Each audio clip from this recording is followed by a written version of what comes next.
Welcome to the Entrepreneur's Lounge radio show, where we expose the myths of entrepreneurship and release the weight of it all. Real people, real issues, and real talk with expert solutions. So sit back, relax, and enjoy the show as we welcome our host, Alicia Brown, the Joy Guru.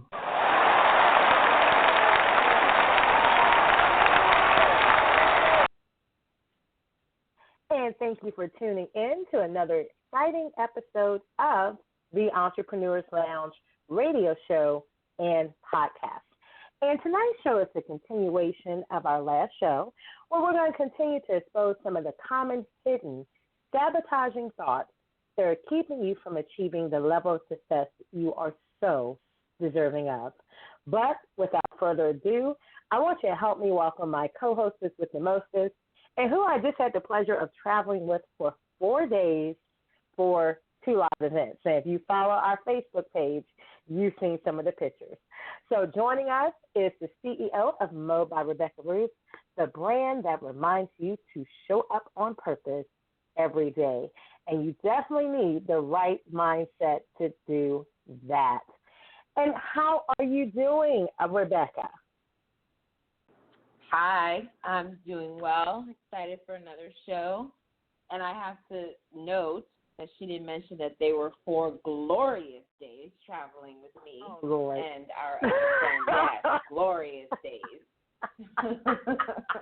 Is that what we're going to call it? Is that what we're labeling it? Marvelous. Just so that I know. Special, okay. Glorious, all the words that I can come up with. Life-changing, memorable, everything. This is why we encourage you to follow us on YouTube, because I can hear her voice and I know her facial expressions. But if you've not watched our lives on YouTube, you need to. Those are something we started, I think, about a month to 2 ago, and pretty much there is a live every Friday. So go to the entrepreneurslounge.info so you can click on those videos and links to see the face match it with the voice, because trust me, there's facial expressions with what she just said, but I'm going to leave that alone. But how fitting it is that we're going to continue the mindset discussion after that fabulous trip. In the future, we're going to have the host of that wonderful 3rd annual Runway to Life, Alicia Amsler, on the show. We just had some scheduling conflicts because she's doing something extraordinary as a nonprofit, and there's a reason that what she's doing is actually standing out. It was a marvelous event right in RVA Fashion Week. It was wonderful, but since this deals with your industry, I'm going to let you tell us more about that. But first, I have to say that Alicia and her team really pulled out the red carpet for us. We met some world-class influencers, extraordinary people. So I humbly would thank Alicia Amsler. And as successful as year 3 was, I wish her nothing but God's endless blessings as she continues to fulfill her calling. So, Rebecca Ruth, tell our audience why Runway to Life, what it is, and why it is so extraordinary. Yeah, for sure. So I'll start out by echoing what you just said. I, in my profession, I have produced, directed, styled, been a part of multiple fashion shows at this point in my career, and I have very high standards. So,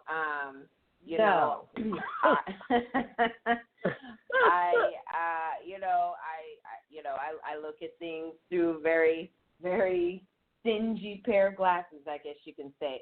So her show, from beginning to end, it wasn't, just the fashion show and the fashion designers and everything involved, but it was the people involved also. It was just very high class, very well done, very professionally put together. You really did feel like you were at a show like at New York Fashion Week or something like that. And as it turns out, I think at least one of the designers shows at New York Fashion Week. So that to me is already an example of the standard that she's at professionally, to put out something like that. And, she said it herself, Alicia said it herself, it takes an army. And literally there was an army of people there putting this whole event together. And all for a nonprofit, all for a great cause. So a lot of us were volunteering our time. And that's what's incredible to me is people coming together to put together something so big. And a lot of industry people in the fashion industry, this is what they do for a living, and heavy hitters in the industry, but they're coming together and volunteering their time for this event and for this nonprofit because it's that important to us. So one of the reasons why I wanted to get involved with Runway to Life is obviously right in the title, Runway to Life. I love fashion. I love everything about it. Anybody who knows me, and if you've listened even once, you know this by now, that I love fashion. And I also love to give back. I love to, however I can, and I'm one of those people, I'll send a check, I'll send money, but I prefer to get hands-on and get involved in what's really going on. And so this, for me, it literally just jumped out and hit me in the face when I saw it, because I was like, okay, it's combining my love for fashion with my love for helping others and bringing it together. Her platform is suicide prevention and mental health awareness. The great thing about this organization, and this is something I brought up with Alicia Amsler the first time I ever spoke to her, was that she's the only nonprofit organization in the entire world doing this kind of thing through fashion. Which was amazing to me, Now, let me explain that. There are a lot of nonprofits who do fashion shows. I've done, I've produced a bunch of them myself to raise money for their organization. But this nonprofit is centered around fashion itself, and that's what makes it different. That's what makes it stand out, and it's like nothing else in the world at this point. So that was huge to me to hear that, and of course amazing to me to hear that at the same time. Absolutely. But yeah, and she has a heart of gold. Alicia Amsler has a heart of gold. Yeah. And, she's so humbled by all the people who are involved in this show. And I know, just like Alicia Brown, the host, said, if this was year 3, I know you got to make sure we know what Alicia I know, you got to, right. So as Alicia Brown, the host, said, if this is year 3, then I really can't wait to see what year 4 and moving forward, has to bring, and just being involved in that. And not only do they do the fashion show is their annual big fundraiser, but they also do, other things throughout the year. They have classes. I know Alicia Amsler herself teaches like anxiety classes and stuff like that. So they do have other things, other events and everything. But the fashion show is definitely the big one of the year. Right. And, that's something that we're both passionate about. As entrepreneurs, I'm a vice president for a nonprofit. You do a lot of different charity events and volunteer your time on behalf of nonprofits. If you have to think outside of the box, and something like suicide and depression, it's not a sexy topic. It's a very relevant topic. It's a very much needed attention towards that topic. But, sometimes when you have sensitive things like that, people are a little shy of coming because of the fact that if I come, that automatically means that I'm a victim of this or I'm a survivor of this. And sometimes people don't want that to provide that transparency. But when you have a fashion show, if someone wants to talk about their story, the environment was created where they can do that. Or you can have people that say, this is a great cause, I want to donate, and I'm here for fashion. So it makes it kind of sexy for a good cause. And then it creates that atmosphere where people feel comfortable if they have had that story. And the work that she did with people that came forward to talk about their stories, it makes it comfortable to say, okay, I'm not alone here. Someone gets this. There's help there. And, oh, my goodness, because I'm personally impacted, I want to be able to help in a greater capacity. So, guys, we promise we will have her on a future show. And for more information, you can visit runway2life.com. That is runway, like the runway, to the number 2, life, all one word, runway2life.com. Now, the reason why I say it was so fitting that we had that trip while we continued this mindset discussion is because we were both in a spirit in our lives and, business, personal, whatever. We just wanted more. Neither one of us is new to entrepreneurship, but as you go through different levels of growth and transition, there's different experiences you want. There's different levels that you want at that stage in the game. That's going to require you to be a different person. It's going to require you to have a different mindset. You sometimes are going to have to change your connections, your surroundings, your process and systems, but more importantly, you're going to have to change the way you think if you want to go higher. And because we're about transparency and entrepreneurship with the show, quite honestly, there are certain stages of growth in your business where you are operating as if your brand's thinking new, although you might be a seasoned business owner. So it still can be very scary. It can be lonely. It can be a crazy journey each day through different seasons. And that's why we created the show, to bring the experts to our listening audience and give you those strategies and expose those myths so you can really have the level of success that you deserve. What are your thoughts on that, Rebecca? Yeah, I think that, in entrepreneurship, in life, but since we're talking about entrepreneurship specifically, you always have to keep growing. And so I think that mindset is part of growth. A couple years ago, I knew nothing about personal development and mindset, and quite frankly, I thought it was, kind of stupid, if I'm being completely honest.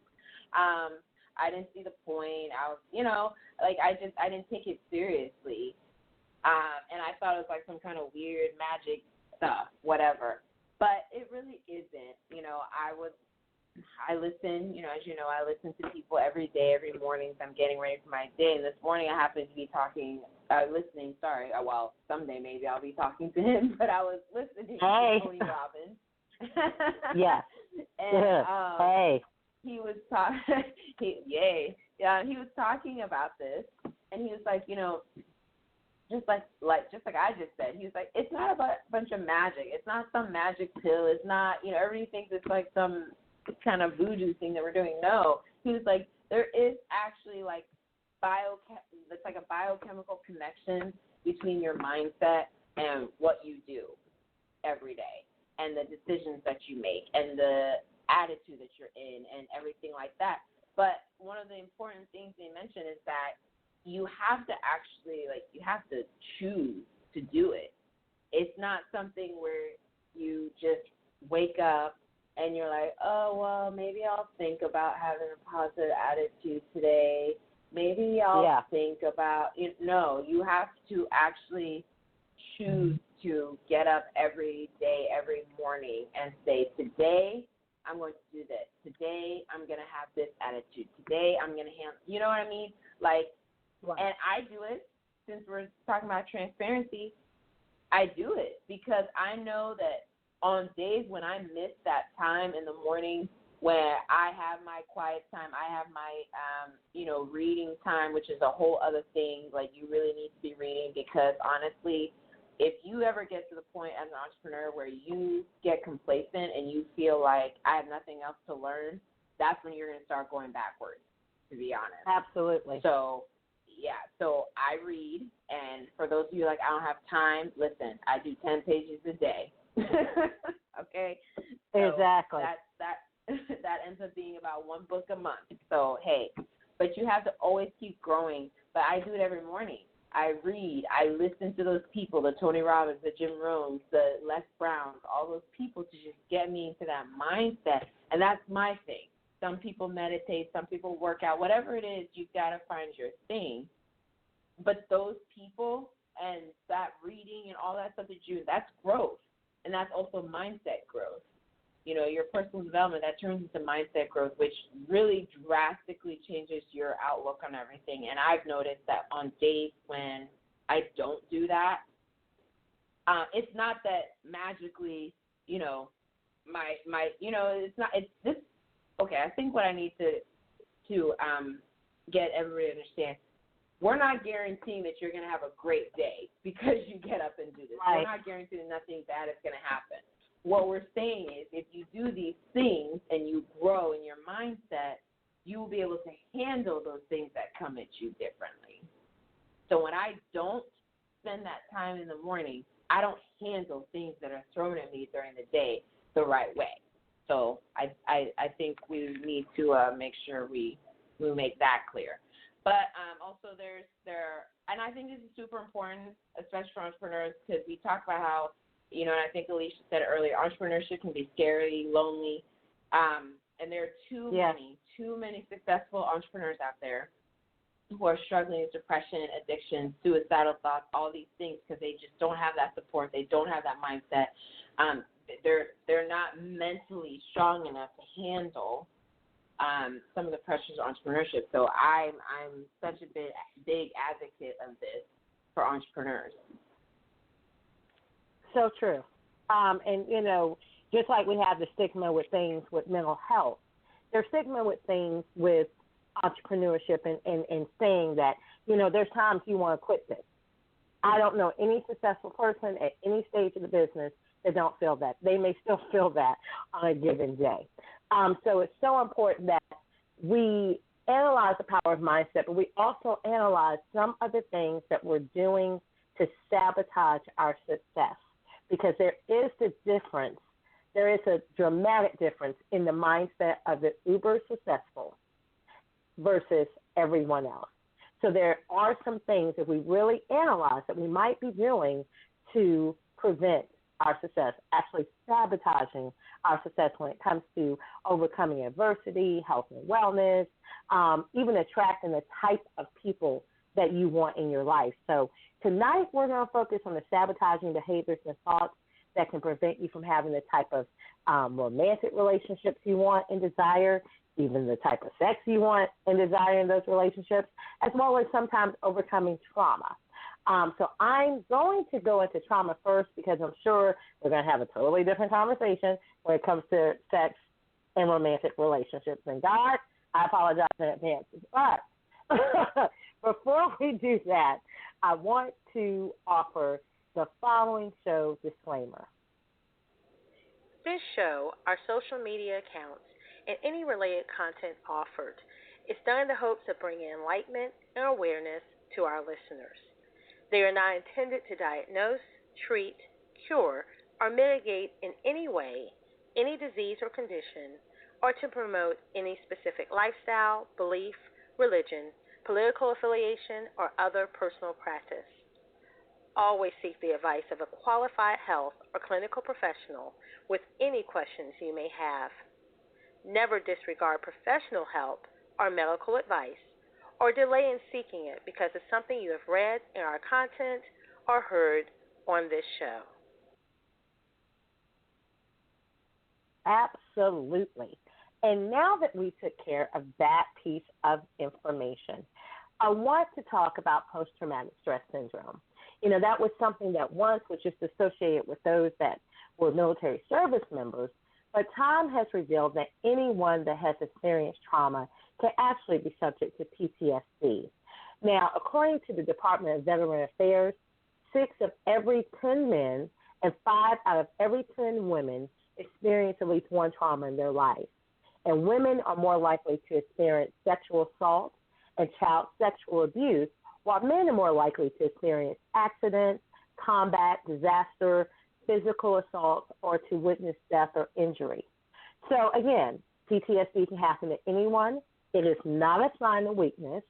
There's a number of factors that go into increasing your chance that you'll develop PTSD, many of which are not under a person's control. Actually, in the U.S., about 8 million adults have PTSD during any given year, which is only a small portion of those who have gone through that trauma.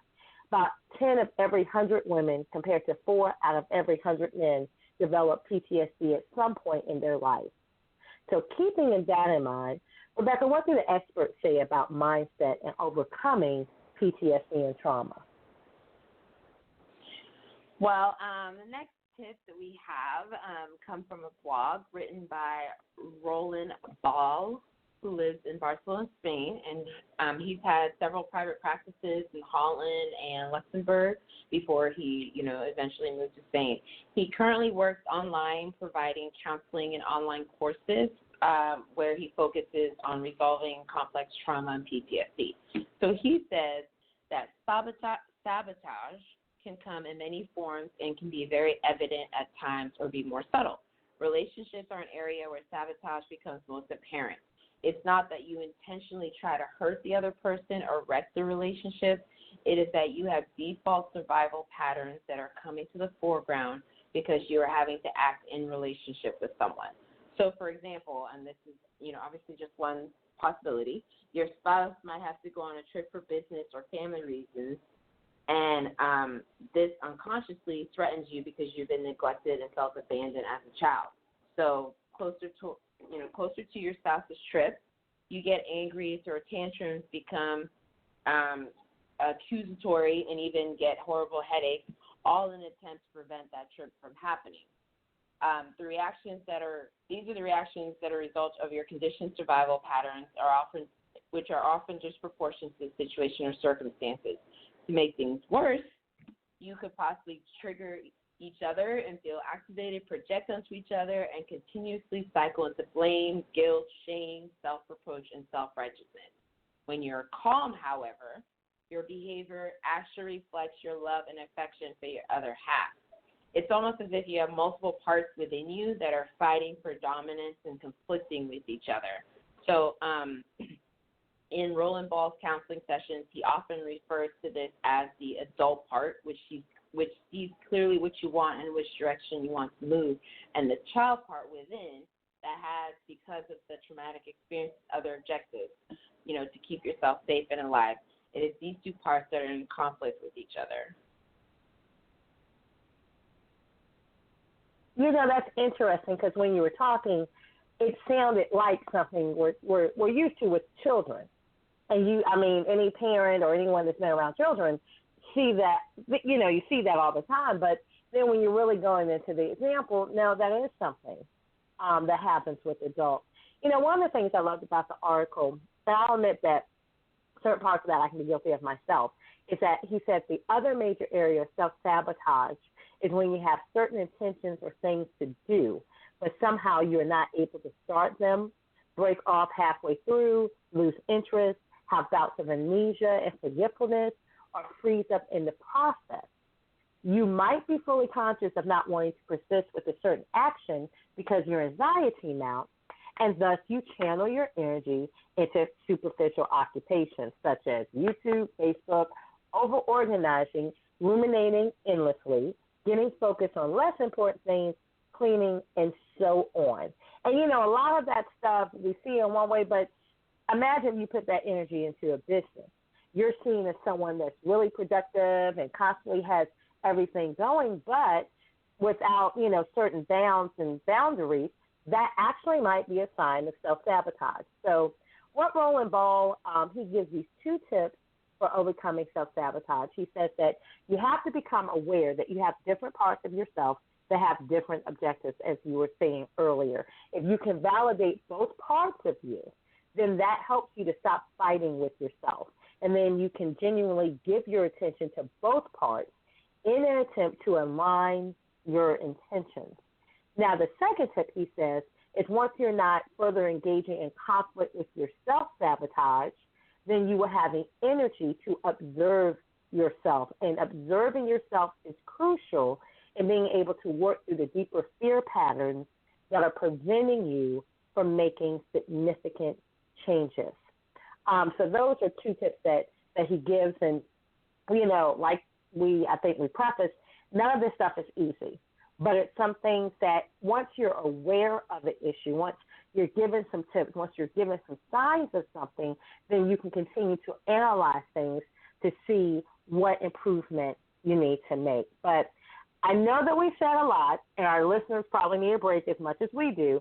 So we're going to just pause real briefly for the cause. We're going to be back in a few, and then we're going to talk about how to attract the love and sex your desire. You're listening to the Entrepreneurs Lounge radio show and podcast. We will be right back. Does your professional look make a global impact?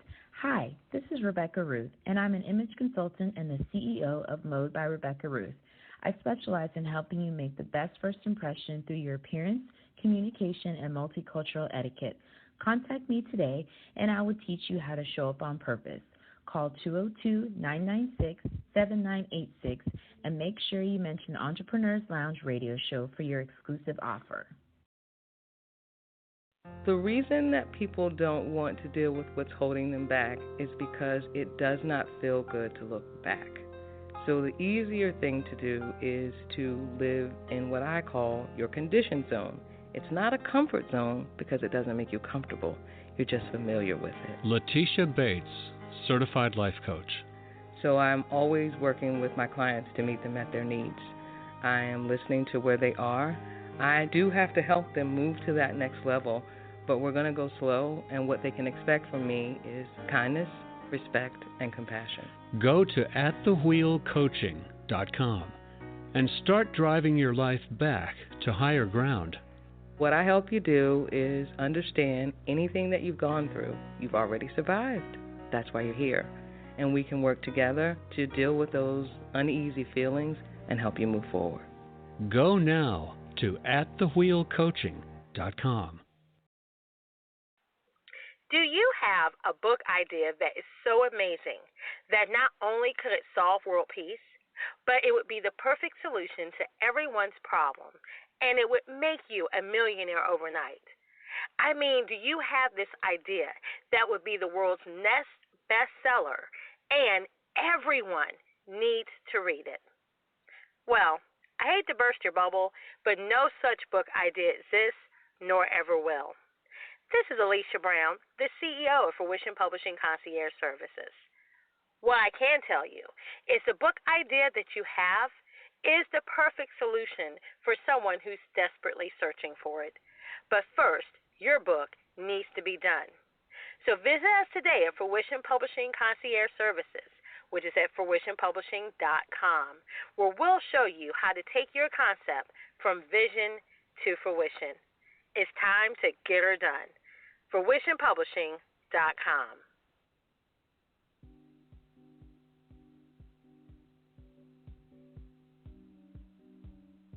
Welcome back, and thank you for staying tuned to the Entrepreneurs Lounge radio show and podcast. And I'm your host, Alicia Brown, the Joy Guru, and we are here with Rebecca Ruth, CEO of Mode by Rebecca Ruth, our wonderful co-host who reminds us to show up on purpose every day.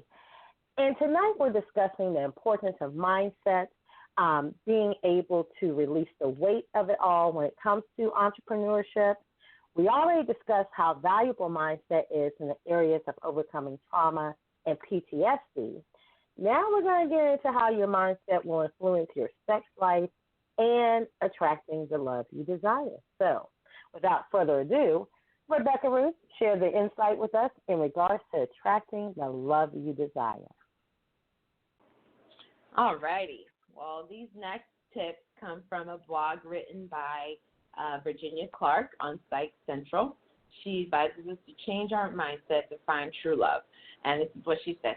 She says, your mindset, like a bad habit, has a shadow side. The shadow is devious and makes it tough for us to see that we have any particular mindset at all. It tricks us into believing that it's just the way we think. No big deal. If you're having trouble in your romantic life, it's time to see if your mindset needs an adjustment. If you think your mindset might be causing problems, you have the power to change it. Like breaking any habit, it demands a great amount of effort and determination. So I'm going to answer the following 3 questions, to see if your mindset is on the right track to finding love. First question is, have you created the right environment to attract love? Second question, are you surrounding yourself with people who support you? And the third question is, do you take courageous action on your own behalf? So let's talk about the first one, the right environment to attract love. Writer Virginia Clark says that how you set up your life and personal space will tell you a lot. If you don't pay attention to how you're living and what you come home to at night, you aren't setting the stage for the love you want. Surround yourself with things that make you feel good. Make it a priority to always be around things that you consider beautiful. Your bedroom should be restful and inviting. Your home space should be free of clutter. And changing your home environment will oftentimes change your energy and create a new mindset towards love. The second point is about surrounding yourself with people who support you, which we talk about all the time on this show. But she says if you're not seeking out positive, supportive people in your life, you will feel overwhelmed. None of us can do it alone. Regardless of how strong you think you are, we all need outside input and camaraderie to remind us that we are valuable and special people. If you spend time with friends who love to gossip and can complain, this negativity will rub off on you. These kinds of interactions support a mindset of being a victim to outside circumstances. You must find people who have a positive outlook on life and love. Surround yourself with people who see you as the wonderful person you are. And the last point was taking courageous action on your own behalf. As women, we are not really taught the value of courage. Courage was something reserved for boys. But being fully committed to loving someone and being vulnerable, which is what true love requires, demands that you have courage. It's not easy to trust another human being with your deepest self. It can feel risky. A romantic relationship will require you to have the courage to face the ups and downs of life. Other courageous actions you'll need to take include speaking up for yourself, honoring your boundaries, and telling the truth. So, Alicia Brown, what are your thoughts? Well, child, where do I start? Man, you know, her initial advice, as you know from our conversation, is spot on because it really pertains to relationships in general. And you know how I feel. I've said it several times on the show. You know, a lot of times relationships, romantic relationships, it starts with that friendship thing. It starts with that core. So, you know, if you're not a decent human being and you really don't know how to be a friend, you're going to have a hard time being a romantic partner because friendship is everything. But I agree with what she said because I think if you're serious about wanting a relationship, like anything else in life, preparation has to take place on your part before you seek it. You know, I'm a fan of analyzing self for what your heart desires first and then making sure you have the capacity to receive that. But, you know, I think that's something people need to do more of because if you don't, I just think you, even in friendships, you know, no romantic thing involved, you just bring a bunch of unnecessary drama and confusion and chaos to everyone around you. You know, we all know how it's like to be around that person that's just negative and negative energy, or like she was saying, that gossips. You know, we all might say something about this girl that you hear, da-da-da-da-da.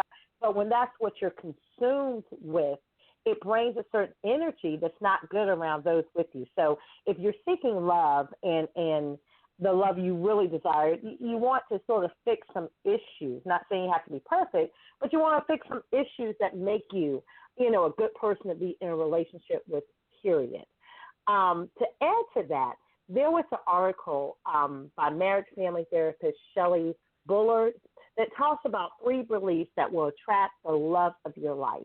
And simply she said that 1, you have to believe in yourself. 2, you have to believe in potential partners. And then 3, you have to believe in relationships. And that sounds so simple. But, you know, I believe that's a true problem for so many of the things that we want to attract and we don't have. Either we have those 3 things out of order or we might be missing one. So many people say they want love, but then they don't believe that they deserve it. Perhaps that is because of prior abuse or trauma or other unresolved issues within. It might be common, but a broken relationship can really leave wounds so deep that a person needs extensive amount of time and counseling to heal those wounds. So I think, you know, in society, there's so many people that are walking around broken, and they're trying to heal that brokenness with other things, other people looking for them to affirm them, but really you need to affirm yourself first. You have to love yourself. You have to be clear on what you deserve and as we say in previous shows, raising that standard for what you're going to allow and what you won't. There's nothing wrong with setting boundaries and then enforcing them. And you can do that without being bitter, without being demeaning, and without being difficult. And one of the things that Shelley Bullard talks about in that article, and Rebecca, again, you and I say this all the time, is that people treat you the way you treat yourself and the way you expect to be treated. So that is why we repeat patterns over and over again. We expect something to happen, so it does. And that is referred to as a limiting or dysfunctional belief. So any pattern you continuously encounter in other people is a pattern that lives within you. While at first sight it may seem like all men are unavailable or all women try to control you, what's really happening in those situations is that you're coming up against an old belief system. That's what Shelley Bullard shares. She says it's a belief system that tells you relationships are going to turn out a certain way. And our wounds become ingrained when we're young. So that's why as adults we create these dysfunctional patterns in relationships. And whatever those wounds are, whether you felt rejected, abandoned, insignificant, unheard, or trapped, you'll continue to experience those same dynamics in your adult relationships until you heal the wound and you move beyond. So, real brief, what she says as far as how can you heal? Simply by treating yourself the way you want to be treated. If you feel invalidated by others, then practice validating yourself. If you feel trapped in relationships, evaluate how you're trapping yourself, whether it's by not speaking your truth, whether it's by not showing up authentically, and then change that. If you feel rejected or abandoned, then you need to show up and love yourself through thick and thin. So any pattern that you see in others is mirroring a limiting belief of how you expect to be treated in relationships. So she simply says you heal yourself from the inside out, and your experience of others will drastically shift as well. Yeah, and I like the part where she says if you care about yourself, you won't stand for someone treating you poorly. You stand up for yourself the way you stand up, for a good friend and move on. But when your self-worth is lower than it should be, you end up accepting treatment that mirrors that low self-worth. This keeps you stuck in relationships that just don't work for you. When your beliefs are aligned to the highest potential, you create partnerships that are unbelievably fulfilling. When your beliefs are aligned to limits and dysfunction, then that's what you're going to see. The choice is really yours, which is what I was saying at the beginning. It's a choice. You have to believe in the highest you have to believe in the highest possibilities, strive for the highest possibilities, and anything you want can be yours. So true. And I want listeners to know that some of the information we're giving, the links and things like that, last week we did provide to those that are subscribers to our website. We provided a list for the articles that we talked about last week. This week we'll probably put that in our Facebook group. So if you look for the Entrepreneurs Lounge radio show, we'll definitely put those links in there and some of the other places. But I'm sure those of you who follow us want to hear on the next part. So, Miss Rebecca Ruth, share with us the power of mindset when it comes to sex. Well, intimacy and sexuality coach, Irene Fair. Why are you laughing, though? Oh, no reason. Who is a Huffington Post contributor, promises that you can radically improve your sex life with this one mindset change. She said that it's not about toys or positions or getting to know each other better. It's about getting curious about yourself and your partner as if you've never met. Irene points to the reality that we're constantly changing and evolving moment to moment. Our desires are constantly, of course, shifting as well. So what felt good yesterday may not feel good today. What you wanted yesterday may feel foreign today. When we assume that we know ourselves and each other, we stop listening and getting curious. We get rigid and we get hurt when things don't go as planned. we end up applying something that's static, like a sex routine, on top of something that's changing and evolving in every moment, our bodies, desires, and connection, effectively stifling the thing that creates magic.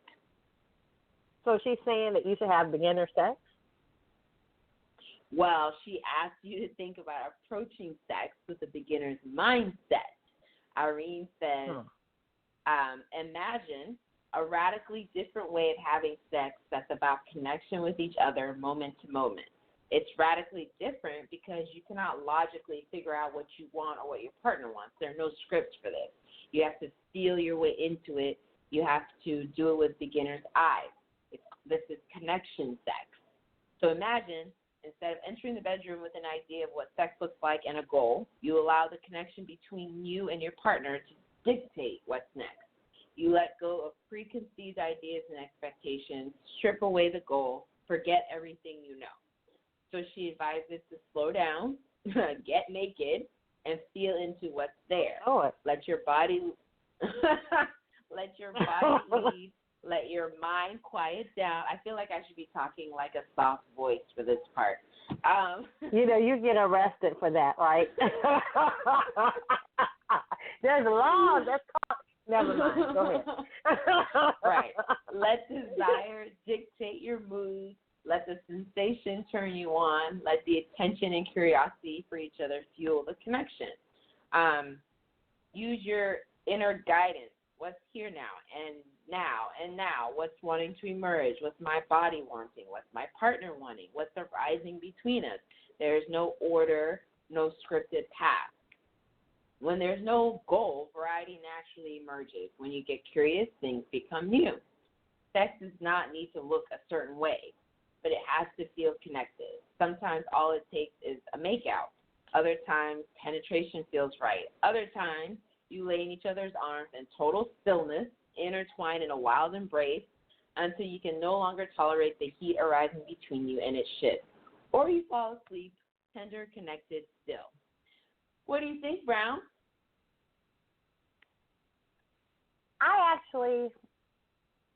I think my best answer here is no comment. Not because of the advice, but just the subject matter. Oh, Brown, we don't do that. You have never had no comment. That's true. Now that is true. That is so. But you know what? There has been a few times. Name one. There's been a few times. Right. Right. You can't think of one. So go ahead. Yeah.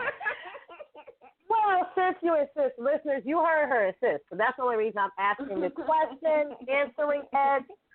I'm under duress. I guess I technically understand what she's saying, but I'm not sure how often the average person would do that. I guess I need you to fill in some holes or give me some more information. Because, I just have other questions. Like when she talks about the no scripted flow part. I mean, what if you're into, the 50 Shades of Grey, BDSM type of sex? There has to be some type of script or plan, even if you just have code words for escape or something. Brown, the goal was to radically improve your sex life with a mindset change. Well, for some people, that is the goal, the 50 Shades of Grey type sex. That will radically improve their sex life. Wow, I can't today.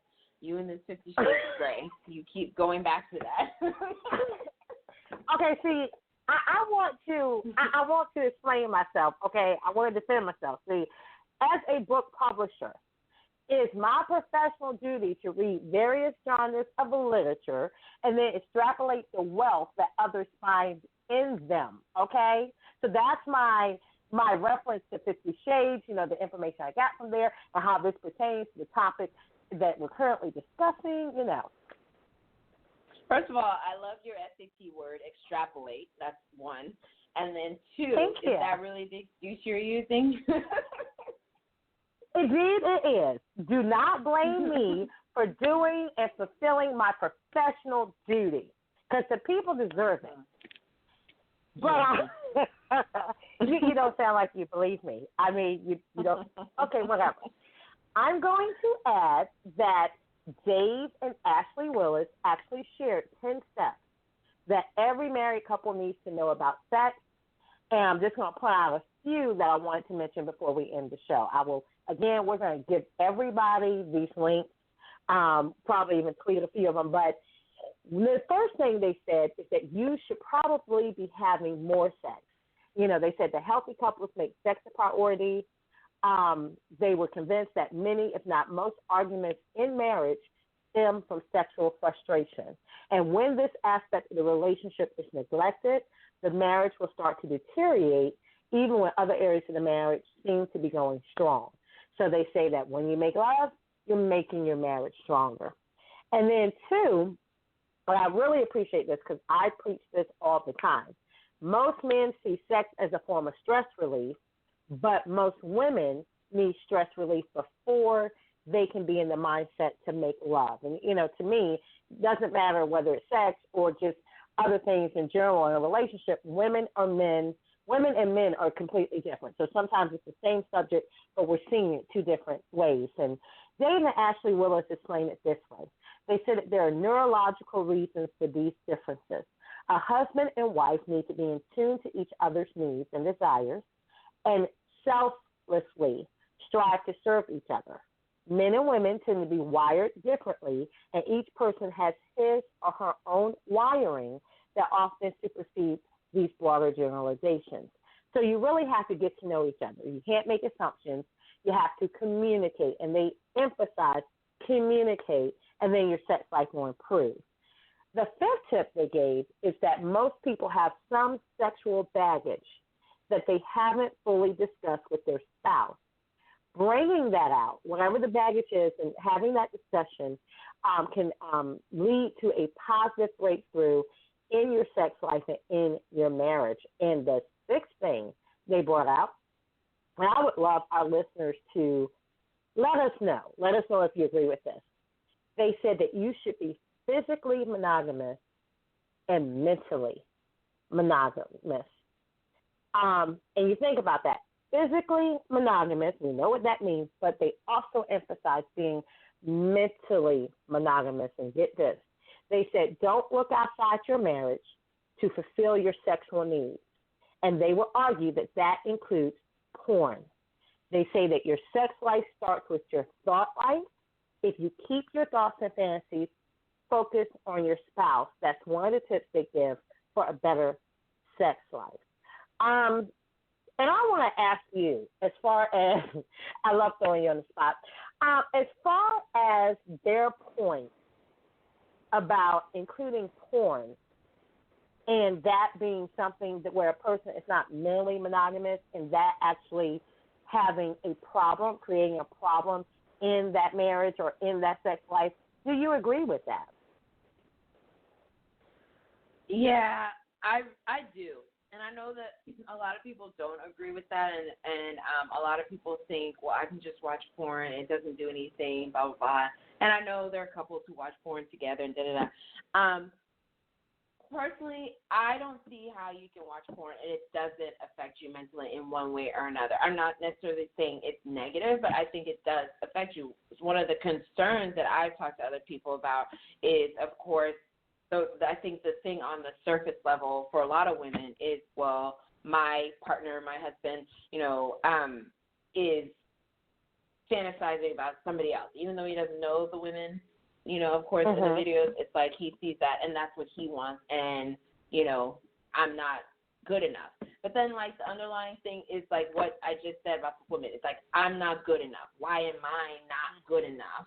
Why does he have to go and watch a complete stranger on the video instead of coming to me? You know what I mean? And so I think it can. I'm not saying it doesn't every situation, obviously, but I think it can cause, issues because now your mindset is all off. He's looking at it as, maybe like this just helps me get aroused, get going, and she's looking at it as, oh, well, this is him just not wanting me. So, eventually that Good can point. cause issues. That can cause her to withdraw and like, I'm not good enough, I'm not sexy enough, maybe I need to try this, maybe I need to do more, maybe da-da-da.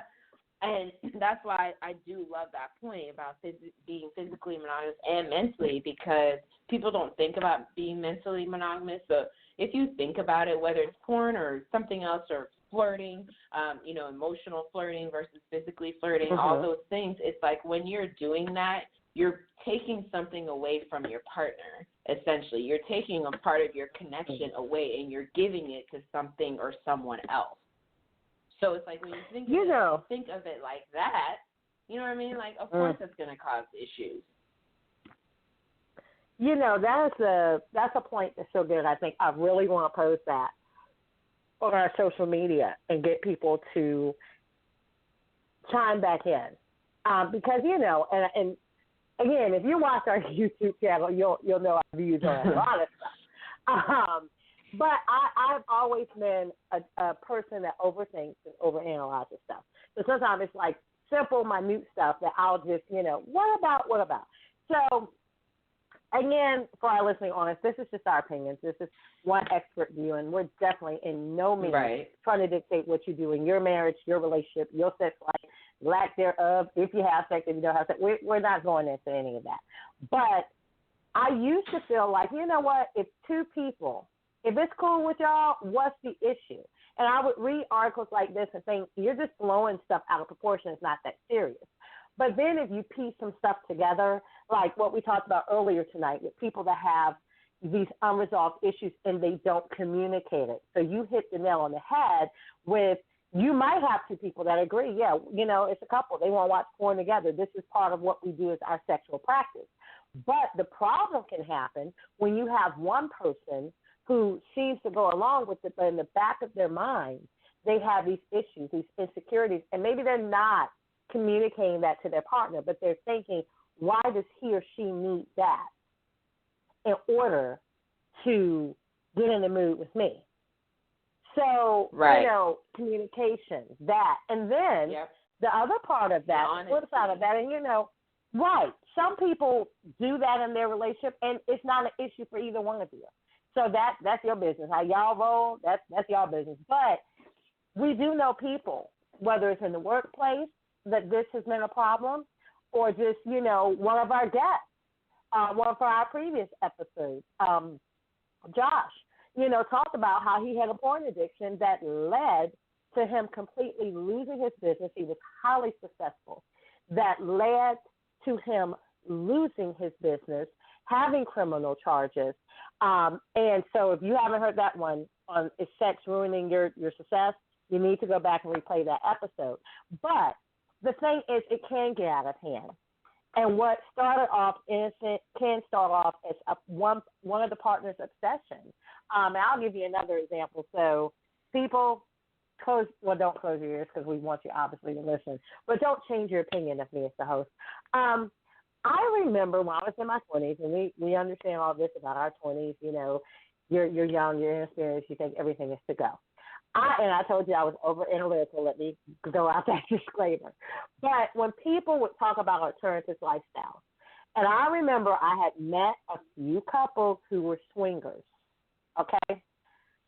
You talk about 50 Shades stuff. I mean, they were, I always said 50 Shades is not true of that community anyway, but it was deep. I'm just going to put it that. I met people in college that were involved in pornography. I met people in college who were swingers. And I mean, like, they've been doing this.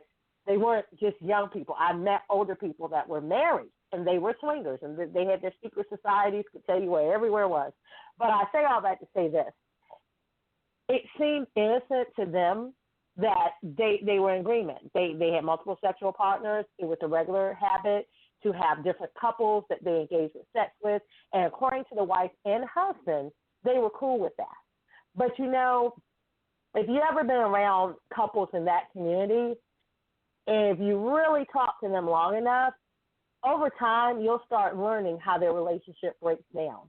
And a lot of times one person is so happy with all the sex they get with all these other people, and I'll say typically from what I witness, it's the male. but it's the woman who a lot of times feels like this isn't cool anymore. Like, I want to stop doing this. Like, I really would like to stop, you're doing this much, or it's frequent, or can we go back to each other?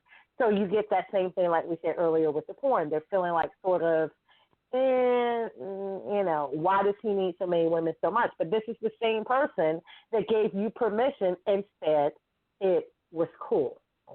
So communication is everything.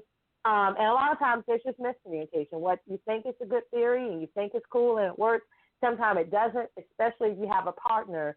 Even though they say this is okay, if they have some insecurities and things that are not dealt with, it can be problematic later.